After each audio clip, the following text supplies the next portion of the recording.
उत्तर प्रदेश से ही भारतीय जनता पार्टी आई थी और उत्तर प्रदेश से ही भारतीय जनता पार्टी को बाहर जाना है। अभी थोड़ा बाहर कर पाए हैं, 27 में पूरा बाहर हो जाएंगे। 27 में जनता ऐतिहासिक जीत दिलाने जा रही है और इसलिए भी दिला रही है, इनके मुख्यमंत्री और डिप्टी सीएम एक दूसरे का सर फोड़ रहे हैं। कभी आपने कल्पना नहीं की होगी, हिंदू धर्म के, सनातन धर्म के सबसे हमारे पूजनीय शंकराचार्य, उनके खिलाफ कोई बोल भी नहीं सकता था। लेकिन सोचिए, अहंकार ने, इस सरकार के अहंकार ने, और न केवल उनका अपमान किया बल्कि हमारी पौराणिक परंपरा जो रही है सनातन धर्म की और हिंदू धर्म की, शंकराचार्य पूरे अपने सम्मान के साथ, गाजा बाजा के साथ, अपने जितने सहयोगी साथी उनके साथ जाकर के गंगा और संगम में स्नान करते थे। हम नहीं समझते कि आपको याद होगा कि कभी किसी पूजनीय शंकराचार्य को स्नान से रोका गया हो। न केवल स्नान से रोका गया बल्कि वो कई दिनों धरने पे बैठे रहे। उनके जो शिष्य थे, बटुक और जो कम उम्र के हैं, जो हमारी परंपरा को आने वाली पीढ़ी तक लेके जाने वाले हैं, उन तक को शिखा और जो हमारी सबसे ज्यादा सम्मानित हमारे स्तर पर जो शिखा होती है उसको भी पकड़ करके पुलिस के लोगों ने अपमानित किया और इतनी पिटाई की, इतनी धुलाई की कि हम और आप लोग कल्पना नहीं कर सकते। उनके शिखा पकड़ करके भी उन्हें अपमानित करने का काम किया। और फिर मुख्यमंत्री जी कितने होशियार है, सोचो, संविधान और कानून के पीछे छिप रहे हैं। जिस संविधान और कानून को कभी मुख्यमंत्री जी ने नहीं माना, जिस संविधान कानून की वो बात कर रहे हैं उसको कभी माना नहीं उन्होंने। ये दूसरों को उपद्रवी कहते हैं, माफिया कहते हैं।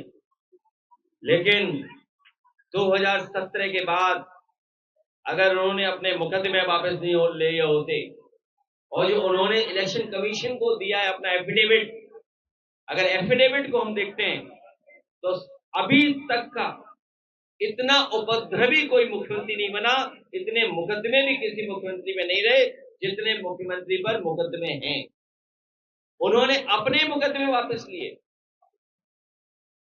और जो लोग माफिया और कानून व्यवस्था की बात करते हैं, बांदा आपका दूर नहीं है। बगल के बांदा में स्क्रैप माफिया सोचिए, इस स्क्रैप माफिया को जेल से भगा दिया। वो अलग बात है, कन्नौज में हमारे कंबल से 2 अपराधी भाग गए। उस समय पुलिस जश्न मना रही थी। हमने इसलिए नहीं बोला उनके लिए कि बेचारे पकड़े जाते, कंबल पकड़ करके जेल से भाग के बताओ। और उसी भागने को देख करके अधिकारियों ने मिलकर के स्क्रैप माफिया को बांदा से भगा दिया।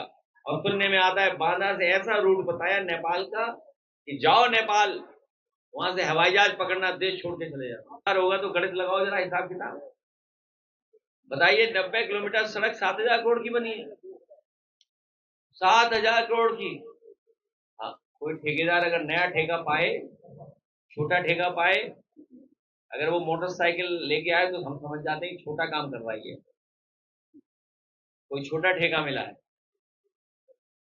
बड़ी गाड़ी लाएगा तो लगता है बड़ा ठेका मिला है। लेकिन बीजेपी के लोगों को जिनको ठेका मिला है, जिन्होंने एक्सप्रेस वे बनाए हैं, बुंदेलखंड तो देखा होगा आपने, वो मोटरसाइकिल गाड़ी नहीं लाए हैं, हवा में उड़ने वाले हवाई जहाज लाए। 7,000 करोड़ की लिंक रोड पर किलोमीटर हिसाब लगा दो। दूसरों को कहते हैं कि करप्ट है, भ्रष्टाचारी है। 10 साल से तो सरकार ही नहीं है, किसकी सरकार है? और ऐसे ऐसे भ्रष्टाचार किए जो हमें आपको समझ में नहीं आ रहे हैं। ये झांसी बुंदेलखंड डेवलपमेंट अथॉरिटी बना रहे हो आप। कभी भी किसान के साथ हम लोगों ने भेदभाव नहीं किया। समाजवादी पार्टी की सरकार में हमेशा किसान प्राथमिकता पे रहा है, और मैं आज फिर भरोसा दिला के जा रहा हूं अपने बुंदेलखंड के किसानों को कि जब भी समाजवादी सरकार आएगी, प्राथमिकता पे हमारे किसान होगा, खेती होगी और उनकी पैदावार होगी। किसान, उसकी जमीन ली जा रही है, किसान की जमीन ली जा रही है, और जिम्मेदारी सरकार की बनती है कि मार्केट वैल्यू दे उन्हें।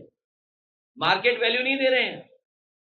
और मुझे याद है जब मैंने जमीन ली थी किसानों की जब जमीन ली थी तो उस समय मार्केट वैल्यू की कीमत दी थी और सर्किट रेट बढ़ा के दिया था।